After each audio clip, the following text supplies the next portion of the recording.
Jair Bolsonaro, seja bem-vindo. Bom dia, presidente. Bom dia, obrigado pela oportunidade e um grande abraço a todos os nossos amigos do Rio Grande do Sul.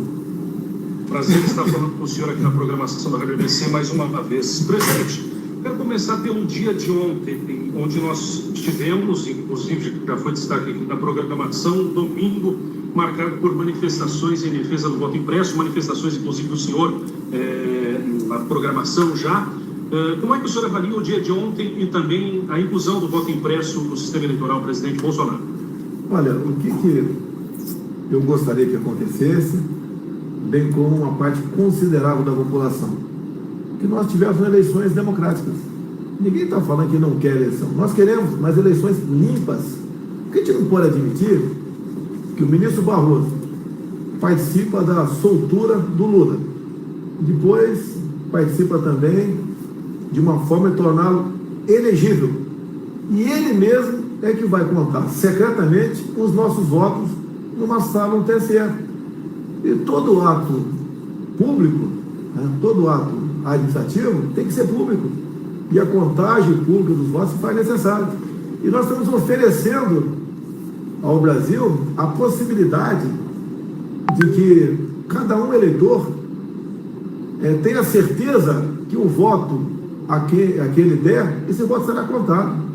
Você pode ver, então o pessoal me cobra prova de fraude. Olha, os indícios levam à prova. Você pode ver, em São Paulo, as eleições do ano passado, capital, com 0,39% dos votos, o sistema travou e ficou parado por mais de uma hora. E quando parou, tinha uma classificação do primeiro ao oitavo, com um percentual de votos dentro daquele universo de 0,39. E quando destravou o sistema lá na frente, esses mesmos, nessa ordem, foram mantidos. E mais ainda, os mesmos percentuais. Isso é impossível acontecer. A chance seria a mesma que você ganhar várias vezes na Mega Sena sozinho. Quer indício mal do que esse? De que as eleições de São Paulo foram mais do que suspeitas? Bem como por todo o Brasil.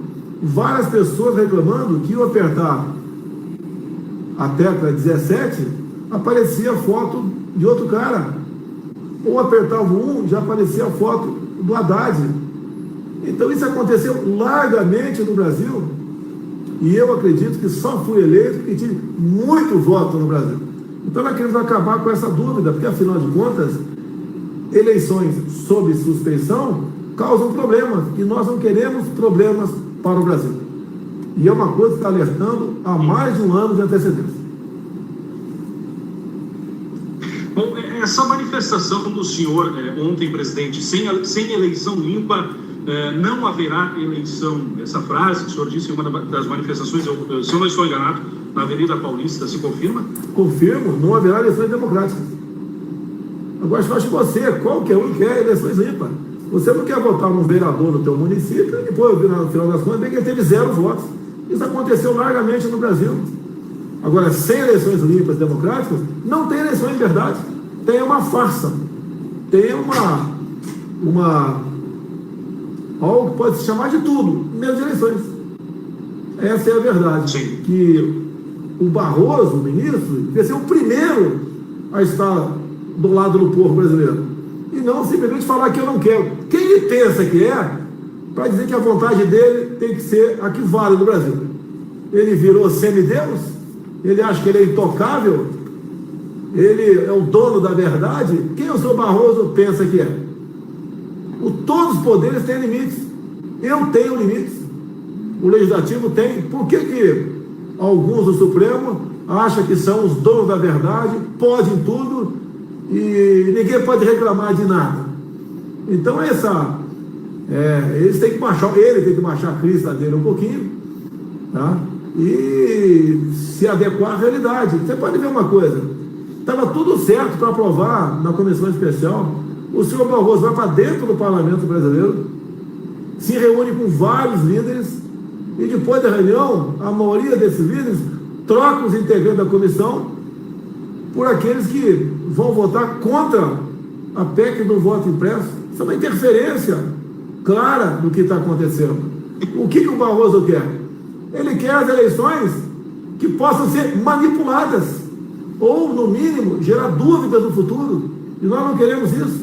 Nós queremos o voto democrático, eleições democráticas, onde a vontade popular passe a valer de fato. E repito aqui, não pode meia dúzia de servidores do TSE, juntamente com o presidente, o ministro Barroso, contar os votos numa sala secreta, onde ele anuncia o resultado que achar que é o verdadeiro, porque as urnas não são auditáveis, e fica por isso mesmo. O povo brasileiro não vai aceitar uma eleição realmente sob suspeição. Se depender do plenário do Congresso, deputados, senadores, por maioria, eles acompanham, e o senhor tem conhecimento disso, eles acompanham o pensamento do senhor, presidente? Eles já aprovaram propostas semelhantes em várias oportunidades no passado, em várias. Uma última foi uma proposta minha de mais pessoas em 2016, quando o presidente da Câmara era ainda o Eduardo Cunha. Tá? Então ele sabe da importância disso daí. Você pode ver, eu acho que eu tenho influência política no Brasil por ocasião das eleições. Eu apoiei 2 senhoras candidatas a vereador em São Paulo. Uma teve 16 mil votos, outra teve 3 mil votos em São Paulo. Um universo aí, se eu não me engano, próximo aí à capital, a 10 milhões de eleitores. Não tem cabimento isso daí. Tá? E fica por isso mesmo. Tá certo? Reclamações em todo o Brasil. Agora o parlamentar ele é sensível a esse movimento de rua. Ele sabe que essa votação não é secreta lá, para você escolher aí o voto impresso, né? Ele sabe que é público isso aí. Então ele costuma atender à vontade popular. E o que eu sei da Câmara, que eu conheço com bastante profundidade, teremos votos mais do que suficientes para aprovar aí a PEC do voto impresso. Agora, se você mata lá na comissão, fica difícil essa PEC prosperar. Bom, mudando um pouquinho de assunto, presidente, CPI da Covid, CPI da pandemia, que volta amanhã, inclusive a ter os seus trabalhos após o recesso, trabalho retomando. A CPI da Covid, CPI da pandemia, até que ponto ela perturba, ela atrapalha o andamento do governo e a retomada, principalmente econômica do país, presidente Bolsonaro? Apesar do perfil de Renan Calheiros, com 17 inquéritos Supremo, o perfil de Omar Aziz, acusado de 260 milhões da saúde em Manaus, apesar do perfil do Randolfo Rodrigues, de um agitador, de um universitário sem compromisso com a carreira, a CPI atrapalha sim, tem gente que acredita. A grande mídia dá como verdade qualquer coisa que aconteça na CPI que aponte na direção do governo. Estão tentando o tempo todo querer me acusar de corrupção pela compra de uma vacina que não chegou uma dose sequer no Brasil, que não gastamos R$1 para adquiri-la. É uma CPI, por exemplo, que continua satanizando o tratamento precoce, mas não apresenta alternativa. Quantas pessoas se curaram com medicamentos outros aqui no Brasil? Eu mesmo fui uma dessas pessoas, tomei a hidroxicloroquina, no dia seguinte estava bom. No Senado americano, as coisas estão sendo feitas realmente com responsabilidade. Eles estão em cima da origem do vírus, bem como vários senadores americanos falam que o tratamento precoce deu certo em vários estados mexicanos. Lá sim se procura uma solução para evitar, uma forma de evitar o número de mortes. Quando eu aqui autorizei a Copa América no Brasil, o Renan Calheiros falou que seria a Copa da Morte. 30 dias depois, quando acabou a Copa América, tá, o número de mortes tinha diminuído drasticamente. Então, uma CPI que já tem um relatório pronto, quer me enquadrar como genocida. Agora, uma CPI que não quer apurar desvio de governadores. E isso ocorreu largamente no Brasil. Foram mais de 100 operações da Polícia Federal. É uma CPI que você pode ver não só Omar Aziz, bem como o irmão de Renan Calheiros, Renildo Calheiros, e o nosso querido senador Randolfo Rodrigues, apresentaram emendas a uma medida provisória nossa que visava estender a governadores e prefeitos a possibilidade de comprar vacinas sem a certificação da Anvisa e sem licitação. Seria uma festa por parte de alguns governadores e prefeitos, que não estou acusando a todos aqui. Seria uma festa. E quem ia pagar a conta era o governo federal. Iam comprar vacina de qualquer país do mundo. E a Anvisa seria esquecida nesse momento. No momento que lá atrás, inclusive, nós vivíamos sobre a preocupação dessas vacinas que estavam em fases experimentais.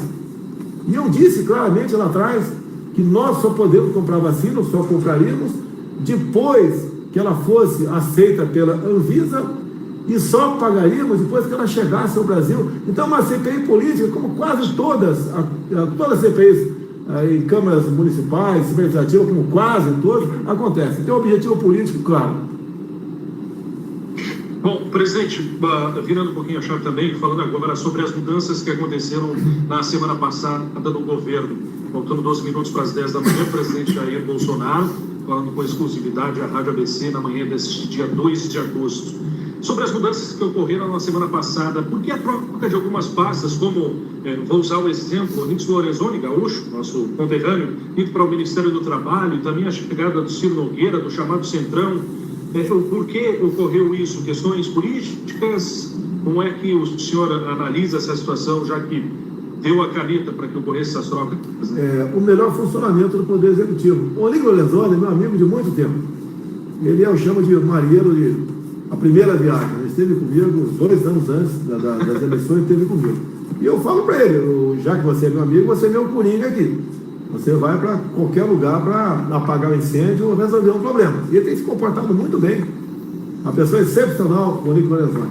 E nós aqui estamos com problema de emprego no Brasil. Você pode ver medidas de muitos governadores, né? O Rio Grande do Sul não fugiu disso, fechou tudo no Rio Grande do Sul. Está prejudicando o emprego formal, botando aquelas pessoas que viviam na informalidade na miséria, acabando completamente com o ganho dessas pessoas. E não era para salvar vidas, era pelo poder. Eu sempre falei, o Supremo me tirou o poder de tratar desse assunto, né? Porque uma medida restritiva de governador e prefeito não poderia ter interferência minha. Então os informais foram jogados à lona. E nós socorremos os informais com auxílio emergencial. Nós gastamos, em um ano de auxílio emergencial, o equivalente a 10 anos de Bolsa Família. Nós atendemos as pessoas. Agora, o emprego se viu prejudicado, apesar de proposta do governo com o Pronamp para salvar emprego, e salvou muito emprego. Nós queremos criar mais emprego e devemos dar uma atenção especial a essa pasta. Por isso, a nova pasta criada, Emprego e Previdência, o Onix foi para lá. Aqui abriu para um senador, o Ciro Nogueira, o pessoal fala centrão. Olha, senta na minha cadeira aqui e governe sem o voto de mais da metade dos parlamentares que são aí ditos centrão. Vem aqui e governe sem eles. Senta aqui e aprove PEC, aprove projeto de leis, aprove o Pronamp, aprove o auxílio emergencial, aprove projetos outros, né? Como a PEC da liberdade econômica, que facilitou a vida do dono de pizzaria aí, daquele cara que vendia um cachorro-quente na praça. Aprove sem esse pessoal. É fácil, de forma pejorativa, acusar o Centrão. Outra, eu sempre fui do Centrão. Eu sempre fui do PP. Raramente estive fora do partido que estava fora dessa sigla. Agora, não podemos simplesmente achar, o Centrão está fora do destino do Brasil. Tá? Então, é o que eu tenho para governar. E tenho me dado muito bem com essas pessoas. Ou querem que eu vá procurar o apoio do PT, do PCdoB, do PSOL, da Rede, do Cidadania? Pô, é fácil falar, né? Agora, querem que eu haja dentro das 4 linhas da Constituição? Estou agindo. Eu trabalho dentro das 4 linhas, mas do meu lado, e 90% do que eu quero fazer em Brasília, eu dependo do parlamento. Como, por exemplo, agora eu preciso corrigir o Bolsa Família. A média está em R$ 192. Como é que eu vou corrigir? Porque a inflação está aí. É um assunto importante. a política lá atrás de fique em casa, a economia a gente vê depois, a consequência está aí, inflação. Tá? Tivemos também outros problemas seríssimos que não dependem da gente. A crise hidrológica, falta de chuva no Brasil, a maior crise da história do Brasil, afeta diretamente a geração de energia. Olha outro problema que apareceu contra a nossa vontade: geadas. Aí o Rio Grande do Sul foi atingido, Mato Grosso do Sul, Paraná, parte de Mato Grosso, lambendo, queimando a nossa agricultura. Vamos ter problema com o milho, que foi lambida aqui pela geada, a plantação de milho no Brasil. Isso vai influenciar onde a plantação de milho? A galinha que come o milho, o porco, o ovo, que vai aumentar de preço. Agora, essas propostas que estão apresentando necessitam sim de apoio de uma maioria qualificada no parlamento. Por isso eu procuro, né, o apoio deles, sim. Agora, o Ministério da Casa Civil é importantíssimo. O Ciro Nogueira, meu colega desde 95, está indo muito bem aqui na Casa Civil, vai fazer, logicamente, a interlocução. Ele é melhor de interlocução do que o anterior. O general Ramos é nota 9. Esse cara é uma pessoa excepcional. Tá? Mas a conversa e como sensibilizar deputados e senadores, ele não cresceu, né? Não ficou 45 anos no Exército aprendendo isso. Foi para outro ministério aqui do lado. Sim. E assim sendo, nós vamos governando o Brasil. Precisa agora, repito, né, de apoio da maioria qualificada no parlamento para o novo Bolsa Família, que eu espero que seja acima de R$300. Bom, outra questão importante, presidente, faltando 7 minutos para as 10 da manhã, presidente Jair Bolsonaro falando com a Rádio ABC. Outra questão importante é sobre a infraestrutura. O ministro Tarcísio Gomes de Freitas, que inclusive esteve visitando a região de São Leopoldo, as obras da ponte da 116, que vai melhorar muito o trânsito da região metropolitana, esteve aqui recentemente junto com o deputado Tenente Coronel Zucco, que é parceiro do governo, já inaugurou o Ponte do Guaíba, está realizando outras obras na 116, na região sul do estado, que vai para quem vai e quem vem para Pelotas e para Porto Alegre. É muito bom essa questão das estradas e das rodovias. Como é que o senhor analisa o Rio Grande do Sul? Está como prioridade no Ministério da Infraestrutura como obras da 116, como Ponte do Guaíba e outros sistemas? Olha, o nosso orçamento é bastante pequeno. Nós temos aqui uma emenda à Constituição que fala do teto, né, porque as despesas institucionais crescem muito mais do que nós esperávamos. Tem um teto para isso aí. Então o Tarcísio é uma pessoa excepcional, formado pelo Instituto Militar de Engenharia, formado pela Academia Militar das Agulhas Negras, concursado para a Câmara dos Deputados e tem feito o possível no tocante à nossa infraestrutura. E eu tenho falado para ele, falei com ele semana passada, né, que ele vai começar a falar com vocês. É a pessoa mais adequada para falar. Eu tenho aqui várias coisas para falar aqui, está na minha frente, eu não tenho de cabeça aqui. Né?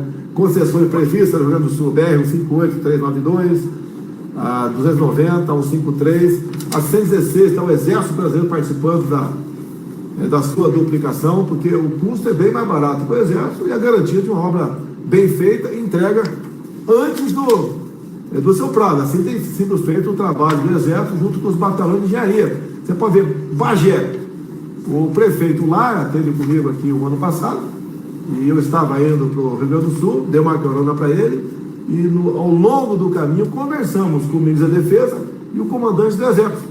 E o Exército resolveu assumir a conclusão da represa de Bagé, porque eu não sabia que Bagé faltava água de vez em quando, ou de vez em sempre, eu não sabia disso. E essa barragem vai suprir esse problema. Então, essas infraestruturas, tá, a gente vai fazendo o possível. O Brasil todo tem prioridade. Agora, pela quantidade, pelo volume de recursos, nós não podemos atender todo mundo. Agora, as bancadas parlamentares têm ajudado muito, como a do Rio Grande do Sul. O Zucco não, porque ele é deputado estadual, mas a bancada federal, sim. É o Heinz, todo mundo aí, os parlamentares também, tem ajudado, porque eles têm emendas individuais. Ele tem umas emendas fora do orçamento também, que ajudam nessa questão. E nós participamos dessa realocação de recursos para estados e municípios. Então, esse é o retrato do Brasil. E ninguém duvida da capacidade do nosso ministro da Infraestrutura. Digo mais, quando a gente fala qual é o legado nosso, né? Estamos há 2 anos e meio sem corrupção, 0 corrupção. Se aparecer alguma coisa, você ajuda na apuração e apontar os verdadeiros responsáveis. Agora você pega a qualidade dos nossos ministros e compare com os ministros de governos anteriores, você vê, tá? Como o Brasil mudou nesse quesito aí.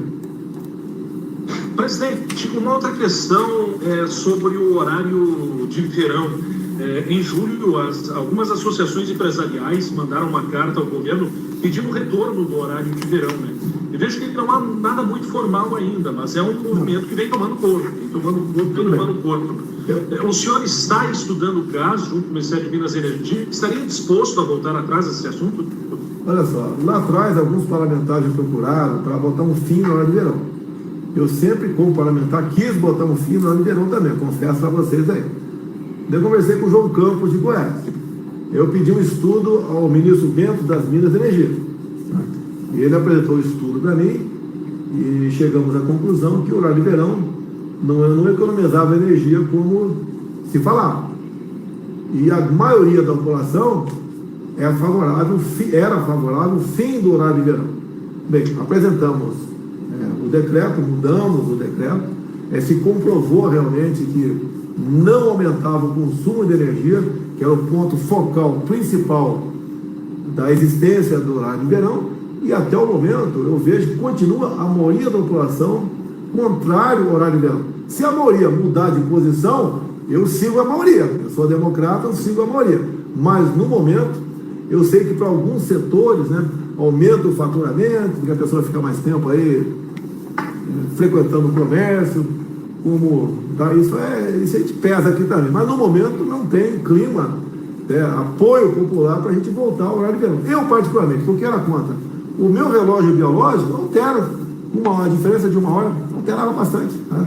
Assim como de muita gente, é difícil se readaptar àquele novo horário. Bem, então está posto aí, se a maioria da população quiser, né, a volta, eu posso fazer isso aí, tá?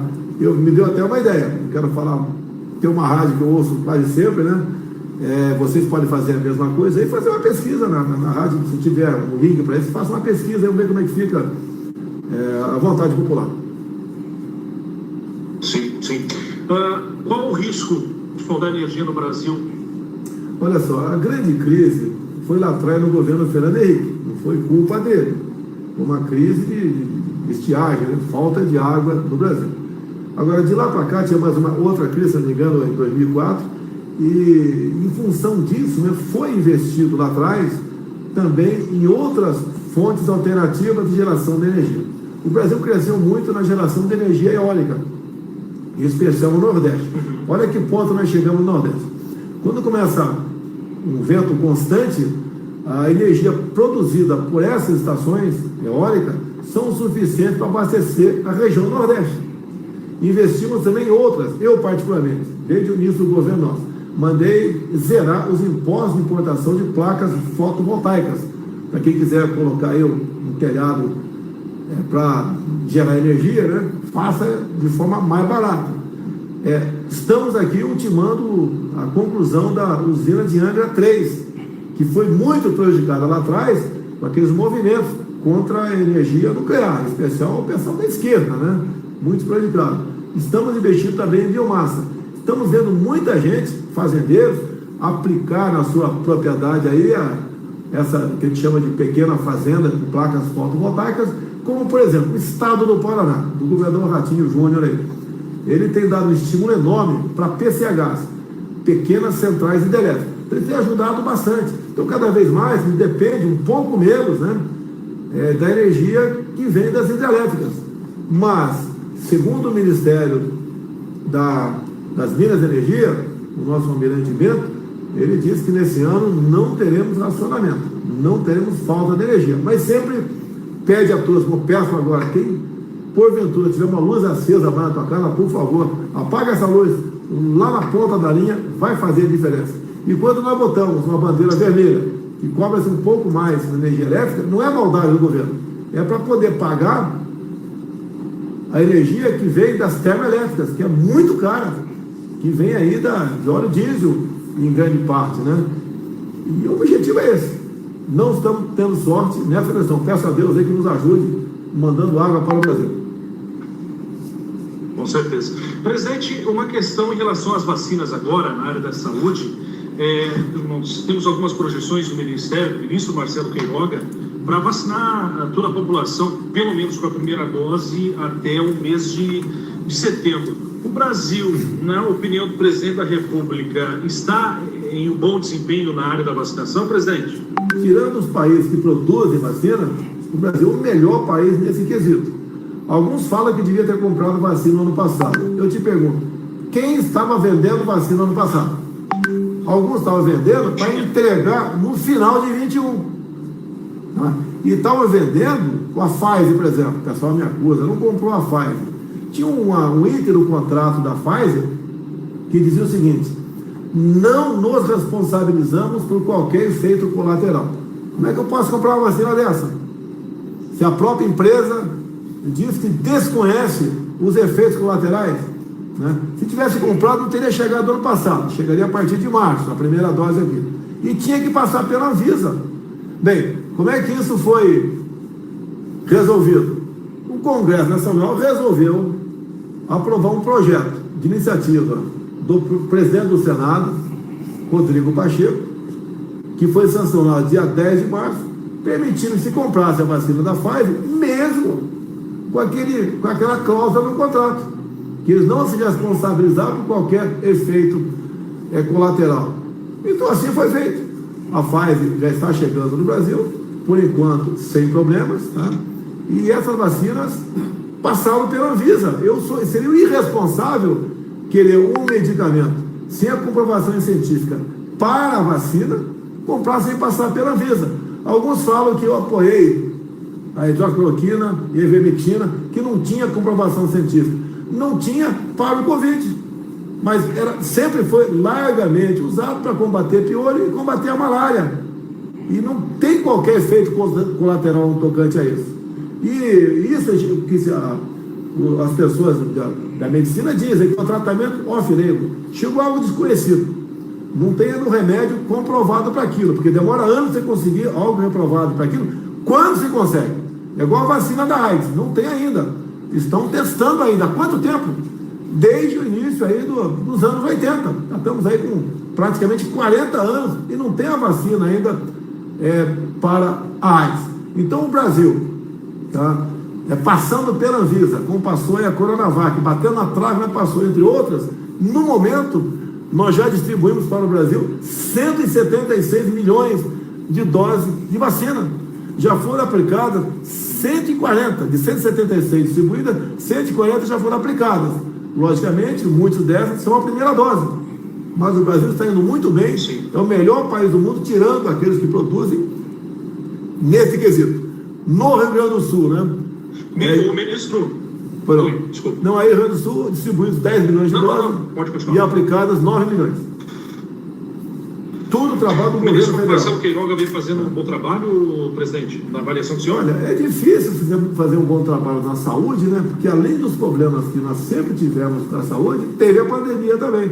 Eu acho que ele está fazendo o possível e tudo que está ao seu alcance. Ele pegou o trabalho muito bem feito pelo general Pazuello na saúde, porque todos os contratos foram feitos lá atrás, quase todos lá atrás, né? Então ele está fazendo o possível. O governo federal fez a sua parte na pandemia, distribuiu dezenas de bilhões de reais para governadores e prefeitos. Não deixamos de atender, então, nesse quesito, recursos, meios e vacinas. Então, estamos fazendo a nossa parte, estamos, no meu entender, nos saindo muito bem. Sobre eleições ainda, presidente, nós temos, população gaúcha, da qual o senhor está falando, nós temos um governador, Eduardo Leite, que vem se apresentando como pré-candidato, como uma terceira via. A gente sabe de nomes como João Dória, nomes que estão dispostos a concorrer à presidência da República no próximo ano. Como é que o senhor vê essas tantas terceiras vias que existem por aí, incluindo o governador Eduardo Leite, João Dória, que são do mesmo partido, dependem de uma convenção para que tudo ocorra e para que sejam candidatos? Como é que o senhor vê essa questão mais política da chamada terceira via? É um direito dele disputar as eleições. São maiores de 35 anos de idade, estão quites aí com a justiça eleitoral, é um direito deles. Agora, é mais fácil você decidir, se fala do Leite, por exemplo, o governador, ele, por ser governador, tem uma participação tocante à pandemia, a população vai decidir. Então, se o que ele fez, né, o remédio que ele aplicou aí para combater o vírus no estado, por exemplo, se foi eficaz ou não. O pessoal que ia no supermercado para comprar alguma coisa e tinha prateleiras que tinham lá tapumes, se ele agiu corretamente ou não.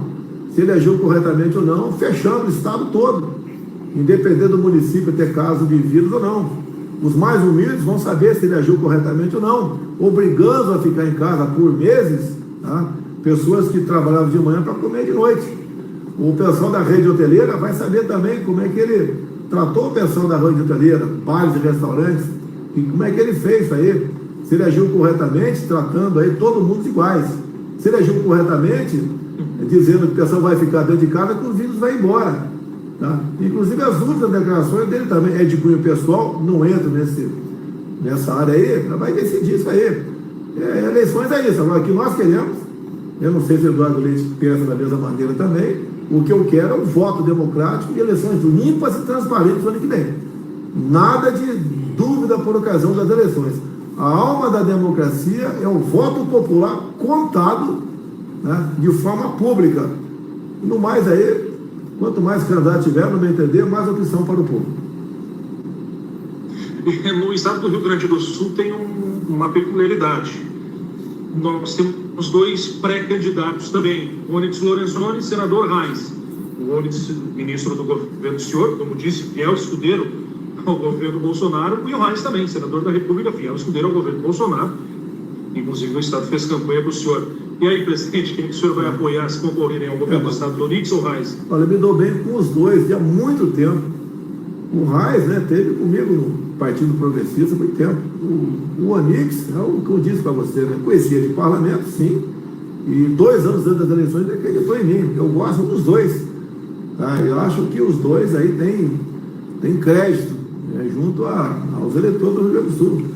É uma escolha de Sofia da minha parte. Vamos deixar para sofrer mais tarde no tocante a isso. Mas sou eternamente apaixonado pelo Onyx e pelo Reis. Tá certo, tá certo. Presidente, sobre partido, o senhor já falou do PP, que inclusive esteve presente um bom tempo nesse partido, Progressistas, que é o partido, inclusive, do senador Reis. Uma questão: qual partido o senhor, para qual o partido, vamos lá assim, o senhor deseja ir, mesmo sabendo que do lado de lá precisa o sim também, precisa o ok também, precisa... Não, recebemos o senhor. Mesmo, é igual casamento, né? O casamento também precisa do sim, não é mais ou menos desse jeito. E mesmo assim, às vezes dá problema, né? Aí dá problema, certo? Eu tenho conversado com alguns partidos, o próprio PP tem conversado, como você disse, você já respondeu por mim, né? O outro lado tem que aceitar também. E, obviamente, eu tenho interesse em indo para um partido, tem interesse. Tá? Por exemplo, eu gostaria de ter a legenda para o governador de São Paulo, tá? A legenda para o governador do Rio, uma legenda para uns 8 senadores do Brasil. Se chegar num acordo nesse sentido, e for bom para outra parte, e eu acho que é bom para outra parte, a gente vê com um capital político muito bom, a gente faz o casamento e tenho certeza que a gente vai ser feliz por um bom tempo. O que eu busco, então, é ser obrigado a ter um partido para poder concorrer, né? Não estou fazendo campanha, quero estar em condições de, se achar que é o caso, concorrer e já ter um partido. E a definição tem que vir no máximo, em março. Para mim tem que vir antes, porque se eu pensar em disputar uma eleição, tem que fazer uma bancada. E tem uma outra situação complexa. O Congresso está discutindo uma nova lei eleitoral. Se vai ter o distritão, se vai ser a forma que está aí, como vai ser. Você pode ver, se aprovar o distritão, cada partido aí dentro do estado vai lançar um número mínimo de candidatos. Por exemplo, Rio Grande do Sul, cada partido pode lançar até 50 candidatos, para lançar no máximo uma meia dúzia. Porque se lançar 50, pulveriza, ele não entra na lista dos primeiros, né, para integrar o parlamento. Não chega ninguém. Agora, imagina você pega no partido grande do Rio Grande do Sul, em vez de 100 candidatos, em vez de 50 candidatos, vai falar para 44, vocês estão fora, só esses 6. Dos 44 vão falar, com que critério você votou apenas esses 6 candidatos?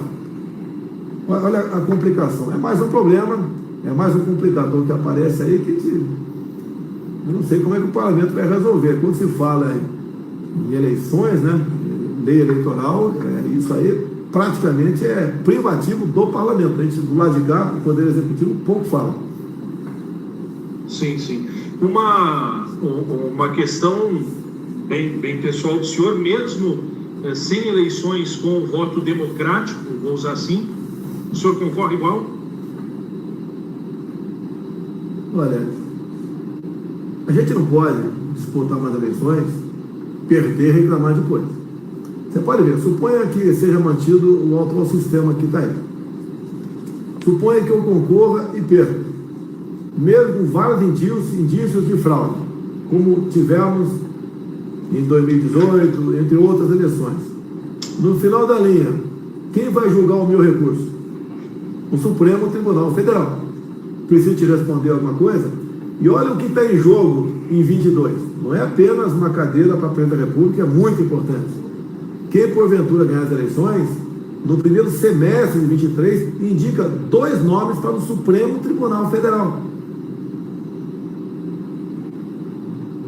Está respondido? Eu acho que eu não preciso complementar o perfil de quem vai para lá.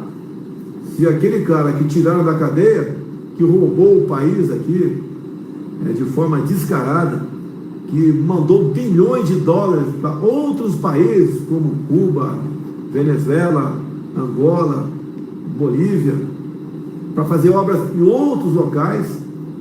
Lá não tem Tribunal de Contas da União, não tem Suprema Corte, aí se tem, está embaixo do braço do presidente, tá? Mandou para fazer obra, e olha quem foi o fiador dessas obras lá fora, o próprio governo federal. Tá? O trabalhador que gosta tanto de defender o Lula, tá? Tive que o ano passado, via FAT, Fundo de Amparo ao Trabalhador, pagar juros que a Venezuela não pagou. A grande mídia não divulgou isso aí. Então, o Maduro não está pagando nada das obras que a Odebrecht, via BNDES, fez na Venezuela, como o metrô de Caracas. Ele vai pagar. É lógico que não vai pagar. É fácil. Eu perguntaria para quem está nos ouvindo aqui, no lugar do Maduro, tu pagaria essa conta? Eu tenho certeza que vou falar, não pagaria. Trouxa quem emprestou para nós. E quando você fala em Venezuela, as estatais têm fundo de pensão. Os Correios tem o tal do Postales. E esse fundo de pensão trabalha no mercado para que o seu fundo, né, aumente para poder pagar os aposentados. De quem os Correios, na época de Dilma e Lula, compraram papéis? Da Venezuela. O que aconteceu? Compraram papéis de empresa da Venezuela. O que aconteceu com as empresas? Já estavam quebradas. Então a desgraça no Brasil foi enorme. E alguns querem ainda botar de novo na cadeira aqui presidencial aqueles que afundaram o Brasil lá atrás. E olha só, já que vocês estão falando com o Rio Grande do Sul, eu estive em 2019 na Argentina, tá? E tínhamos eleições pela frente lá. E eu falei, se a turma da Cristina Kirchner voltar, teremos uma operação acolhida no Rio Grande do Sul, a exemplo que Roraima tem para atender os venezuelanos. E a classe rica da Argentina já começou a deixar o país. Já tem gente morando no Rio Grande do Sul. A parte rica. Os mais pobres vêm depois, como estão vindo da Venezuela para o Brasil. E olha que chegam centenas por dia, lá em Pacaraima, né, a cidade vizinha lá da Venezuela. A maioria são mulheres, que vêm com a mala na mão, 2 filhos na outra mão, às vezes um filho na barriga e uma trouxa de roupa na cabeça, pedindo pelo amor de Deus um prato de comida para nós brasileiros, fugindo do paraíso do socialismo. E deixo bem claro, tem vídeos aí do Lula participando da eleição de Chaves e de Maduro, dizendo que eles eram socialistas e pessoas muito preocupadas com o pobre. É isso que nós queremos para o Brasil. Peço a Deus, né, que não se agrave a questão da Argentina. Costumo dizer, com os nossos irmãos, rivalidade apenas no futebol. Mas é ver o que está acontecendo. Olha o homem do campo, o pessoal do agronegócio, o que está acontecendo com os seus irmãos lá na Argentina. Há pouco a Argentina decretou por 30 dias a proibição de exportação de carne. O que o presidente aí fez com essa medida? Vamos deixar de exportar carne por 30 dias para baratear o preço para a Argentina poder comer carne. Resumo da ópera: faltou carne e o preço subiu. Olha o que ele fez, o imposto que ele fez nos produtos aí do campo. Um imposto absurdo. Argentinos deixando a plantação se estragar no campo, porque fica mais caro colher, tem de vista a carga tributária. Nós aqui não interferimos na produção e nem na venda de alimentos. O que a gente investe aqui, como estamos fazendo agora com a Caixa Econômica Federal do presidente Pedro Guimarães, é entrarmos no plano safra também, proporcionar financiamento também para a agricultura familiar, que é aquela que nos abastece aqui. Nós investimos na produção de alimentos e não no controle da produção, porque o que vai acontecer no final da linha, nós sabemos, é desabastecimento. Isso não queremos para o Brasil. E a política da Argentina é exatamente igual aqui do Lula, de Dilma, de Zé Dirceu, de Chávez no passado, de Maduro, de Fidel Castro no passado. É isso que nós queremos para o Brasil. Problema nós temos, vamos enfrentá-los. E pode ter certeza, né? Como estamos nos comportando no Brasil, como tratamos a questão das estatais, como tratamos de verdade o combate à corrupção, como nos tratamos o ser humano brasileiro, com direitos humanos de verdade, como liberamos armas para o cidadão de bem, poder se defender. Na questão do campo, não demarcamos terras indígenas.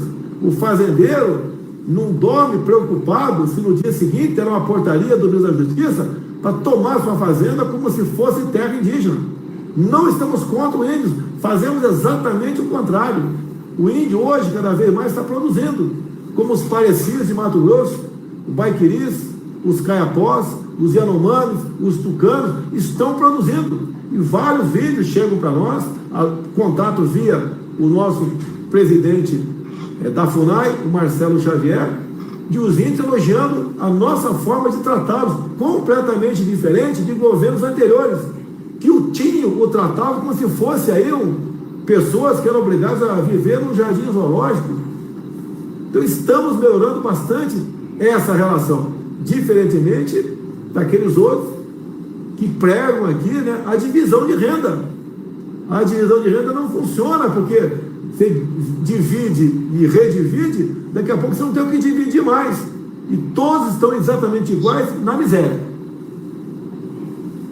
Presidente, há pouco o senhor estava falando sobre Renan Calheiros, eu estava olhando pela TV aqui a manchete do senador Renan Calheiros, relator da CPI da pandemia, que falava sobre o que foi notícia nesse fim de semana. Eu soube ontem, inclusive a ABERT, que é a Associação Brasileira de Emissoras de Rádio e TV, já se manifestou contra, enfim, o senador Renan Calheiros pedindo a quebra de sigilo bancário de uma empresa de comunicação, a Jovem Pan, o Grupo Jovem Pan de São Paulo. Como é que o senhor vê isso, presidente? Olha, a Jovem Pan tem um programa chamado Pingo dos Is, das 18 Sim. às 20 horas. O âncora do programa é o Augusto Nunes. E ele tem uma posição com a sua equipe semelhante ao que defende aqui. Ele não defende o governo. O Augusto Nunes é uma pessoa que todo mundo conhece ele. Vocês conhecem o Augusto Nunes? Ele jamais vai defender uma ideologia, uma tese para agradar alguém em troca de propaganda oficial do governo. Bem como aqueles que estão do teu lado, que é o Fiuza, Ana Paula Henkel, José Maria, entre outros. Então, em função desse programa, que inclusive faz uma pesquisa sempre, né, durante o programa, ele demonstra no final. O Renan quer dizer que esse programa, eu acho que é isso, que ele só age dessa maneira porque eu pago. O governo deve ter algum contrato,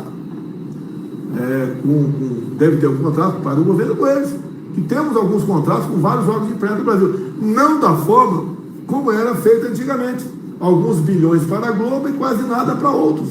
Nós democratizamos isso aí e gastamos aí o equivalente a 10% ou 20% do que se gastava no passado. A gente precisa fazer algumas campanhas, como de saúde pública, como trânsito, como prevenção, incentivo, alguma coisa, mas bem menos do que gastava anteriormente. Então, o que ele quer realmente é uma maneira de calar aí o programa Pingo nos Is. Eu acho que é por aí. Agora, parabéns pela pergunta, porque eu não vejo outros jornalistas perguntarem sobre isso. Eles dizem o seguinte: isso não é comigo. Não é comigo, é lá com a Jovem Pan, não tem nada a ver com isso daí. Tem a ver sim, que se mudar o regime, quantas vezes o Lula falou que quer o controle social da mídia, que quer a democratização da mídia brasileira. Você sabe que é democratização, né? Aquela palavra bonita que na verdade é o contrário da acepção da palavra. É isso que está acontecendo agora. O Renan entrar nessa, cada vez mais parece que está a serviço de alguma coisa. Nós sabemos que ele é intimamente ligado com o Lula. E ele declarou no início da CPI que a sua CPI não apuraria desvio de recursos. Obviamente porque ele tem um filho governador lá em Alagoas. O senhor tem conversado com o vice-presidente Hamilton Mourão? Eu converso com ele esporadicamente, ele tem uma vida bastante, quase que independente, né? Não temos um maior problema com ele. Me referi a questão de 2 semanas, fizeram a mesma pergunta, né? E a minha resposta é a seguinte: o vice, como diz o ditado popular, né? Como diz muitos prefeitos, governadores, é igual o cunhado. Você casa com uma mulher maravilhosa, né? Mas o vice vem junto. Mas o vice aqui não tem atrapalhado em absolutamente nada. Não discutimos ainda com profundidade qual o futuro político dele. É uma pessoa que tem feito o seu papel aqui. Vice dos sonhos, né? É aquele que, como dizem também, seria o Marco Maciel. O Marco Maciel é o vice dos sonhos. É difícil ter um vice como esse, mas o Mourão não tem atrapalhado não. De vez em quando aí ele fala alguma coisa que vai de encontro aí os interesses do governo, mas faz parte da regra do jogo. Não podemos ter um vice também que se esconda de tudo. Ele dá a sua opinião, às vezes atropela o governo, mas a gente vai convivendo aqui sem mais problemas. Presidente, para encerrar, 2 perguntas em uma só. Nos próximos meses de governo, qual o seu maior sonho? E eu vou emendar com uma outra. O senhor fez algo que você entendeu? O maior sonho nosso é botar um fim na questão da pandemia. O emprego formal tem melhorado bastante. Acredite se quiser, né? Nós terminamos 2020, ano da pandemia, né? Com mais empregados com carteira assinada que em 2019. No corrente ano, a média mensal de criação de novos empregos se aproxima a 300 mil. Daí alguém pergunta, mas como é que pode aumentar, segundo o IBGE, o número de empregados no Brasil? É questão de metodologia. O IBGE só considera desempregado quem procura emprego. Se você tiver um irmão, um tio, um parente, um amigo que está sem trabalhar, que é um direito dele, ele, para o IBGE, é empregado. Como veio a pandemia e aquela política de deixar na marra todo mundo ficar em casa, os informais, em torno de 38 milhões de pessoas, que eram tidos como empregados, que não procuravam emprego, né, eles foram no mercado de trabalho. Não tinha como ele vender mais um churrasquinho de gato na praça, não tinha como ele vender aí um picolé no estádio de futebol, porque não tinha mais público, ou vender ali algo na praia. Ele foi procurar emprego. Ao ir procurar emprego, ele entrou no rol daquelas pessoas desempregadas. Por isso, a criação do Ministério do Trabalho e Previdência, nas mãos de uma pessoa competente, como Onyx Lorenzoni, para trabalhar junto com a economia, de forma específica, para ajudar mais ainda a geração de emprego no Brasil. E como é que nós ajudamos a criar emprego no Brasil? É não atrapalhando o empresário. Nós fizemos com o Rogério Marinho lá atrás, que era secretário do ministro Paulo Guedes, a simplificação, né, uma verdadeira limpeza nas NRs, as normas regulamentadoras. Eram mais de 6 mil itens que qualquer fiscal podia chegar numa empresa e multar o patrão. Só acredite se quiser, acredite. Só no quesito banheiro, o fiscal chegava numa empresa com 40 e poucas normas regulamentadoras para punir o dono daquela empresa. Então era o tipo de papel higiênico, a largura da porta, a altura da pia, tá? Isso tudo levava em conta. Se tivesse um alojamento, levava em conta a espessura do colchão, o afastamento entre uma beliche e outra, etc. Então, nós fizemos isso e ajudou a geração de empregos, como o Pronamp, como disse, como, por exemplo, aquela conhecida como a MP da Liberdade Econômica, que facilitou a vida do pessoal a pedir emprego. Muitas vezes a pessoa entrava com um pedido de alvará e aquilo ficava eternizado lá no secretário do município.